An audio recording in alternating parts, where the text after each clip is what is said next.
ශ්‍රී ලංකාව වනාහි තුන්වන ලෝකයේ දුප්පත් රටක් බව සැබෑය. නමුත් ශ්‍රී ලාංකීය සමාජීය පසුබිම තුළ කිසිදු දුප්පත් බවක් කාන්තාවට හිමි නොවිය. එදා මෙදා තුළ විකාශනය වූ කාන්තාවගේ නූතන මුහුණුවර තුළින් මේ වදන් වැල් ඔබේ සවන්පත් වලට කැඳන්නේ හුදෙක් සිටීමට පමණි.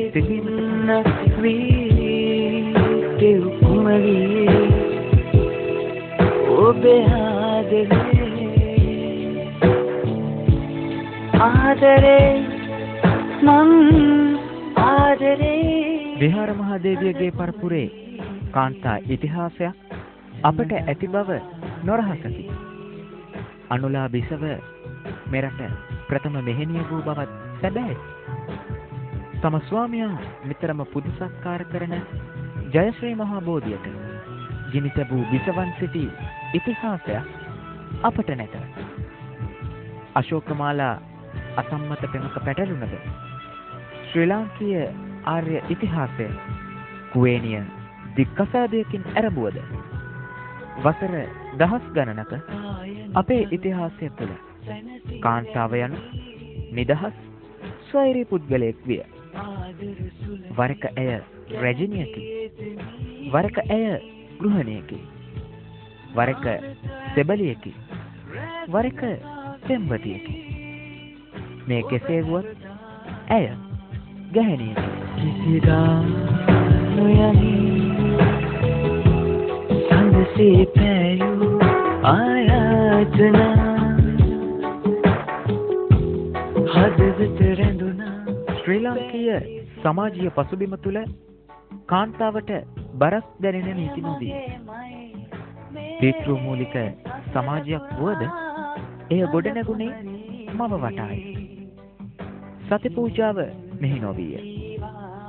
උදේ පටන් ලිපළඟ දුම් පිඹින අපේ අම්මා තම ජීවිතය ගොඩනගන්නට වීරිය දරන අපේ නංගි තම අනාගත සහකරු සොයා යන අපේ අක්කා තම සැමියා සමග ජීවිතයේ අරුත දකින අපේ නැන්දා තම ජීවිතයට නැවතීමේ තිත තබන්නට සැරසෙන අපේ ආච්චි අපට උතුම්ම වස්තුන් වූයේ අදට පමණක් නොවේ. ශ්‍රී ලාංකීය අභිමානයේ ජීවය පැවතියේ ඇය අභියසය. දසමස දරුවෙකු දරා සිටිය හැක්කේ ඇයටම පමණි. වැදූ පුතු දිනන රට රැජිනිය වන්නේත් ඇයමය. ඒ ගැහැණියමය.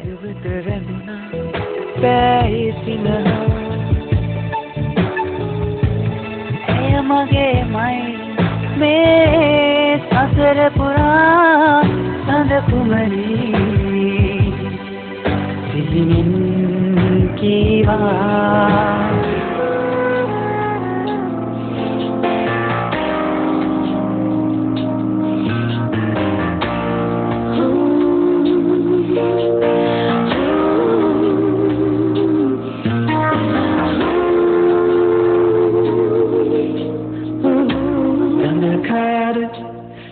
අතීතය මහෝගයක් මිස පුළුවත්තක් නොවේ. එදා ඇයට ආරක්ෂාව අනෝනයි.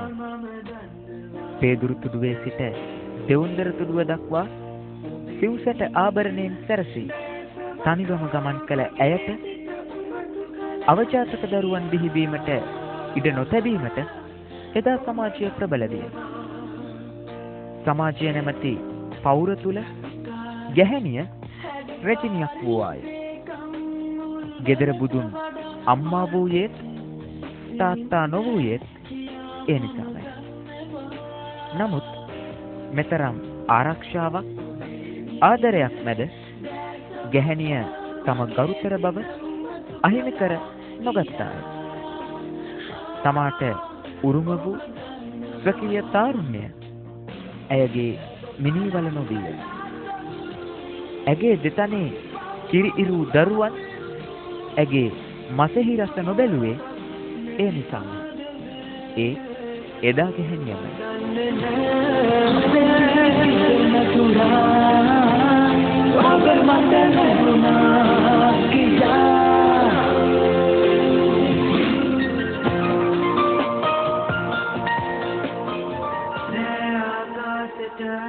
එදා ගැහැණිය හා අද ගැහැණිය යනුවෙන් දෙපිරිසක් බිහි වූයේ කෙසේද යන්න උබතෝ කෝටිකයකි.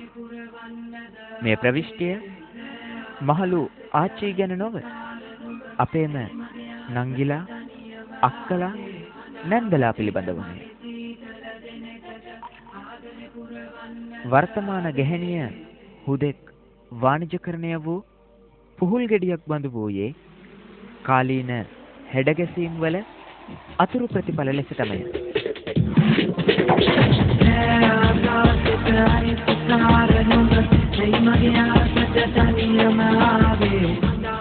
වර්තමානියා යනු තිඹිරිගෙහි උපදින චූටි දුවත් තම දැස් දල්වන සිඟිති දියණියක් අනාගතයට හිස ඔසවන නැගණියක් තම ජීවිතයේ නව මාවත විවර කරගත් කන්‍යාවියක් පිරිමියෙකුගේ දෙයත් අතර සිරවි උණුසුම විඳින සොයුරියත් තමන් වැදූ කුළුඳුල් දරුවා කපුටු දාණයට බිලි දෙන නැන්දාත් යන සමාජ පද්ධතියටමය.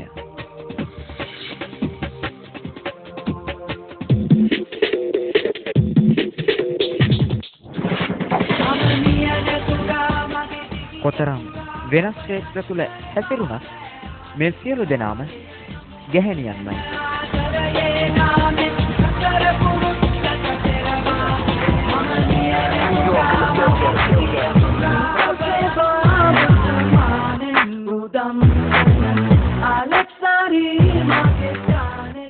පෙකණිය නොදක්වා සලු ඇඳ බොලට දක්වා යනු පැරණි පුස් බැඳුණු ටේප් පටියකි. නව වේග රිද්මයේ තාලය කැටි කරගත් සංයුක්ත තැටියක මිහිර විඳින අපේ නැගණියගේ ගායනය තුල ඉහත වචන නොවිය.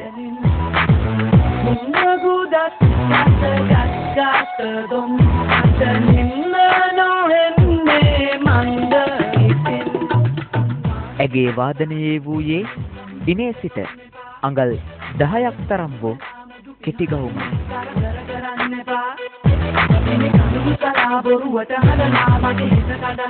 නැතහොත් අත්පිසිනයක් තරම් වූ රෙදිපටියක්මයි. තම උඩුකයට දුහුල් රෙදි පොටක් තවරාගත් ඇය පෙකණියට කරාබුවක්ද පැළඳුවාය.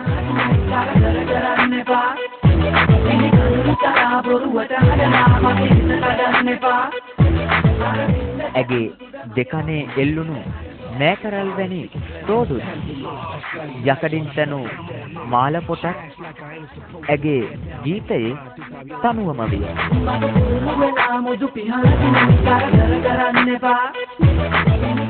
අඟල් 5ක් පමණ උස පාවහන් යුගල තාල ඇල්ලීම පහසු කළේ. තම දෙතොල් පෙති අතර සිනහව පමණක් නොවූ අතර පබළු කිහිපයක්ද අමුණා තිබුණි.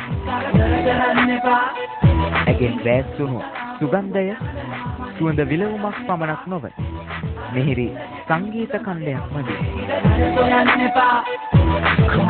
මේ වනාහි අපේ නැගණියගේ වර්තමාන තනුවේ ආස්වාද ජනක පළමු ගායනය. ඒ තුල ජීවත් වන්නේ ගැහැණියමයි.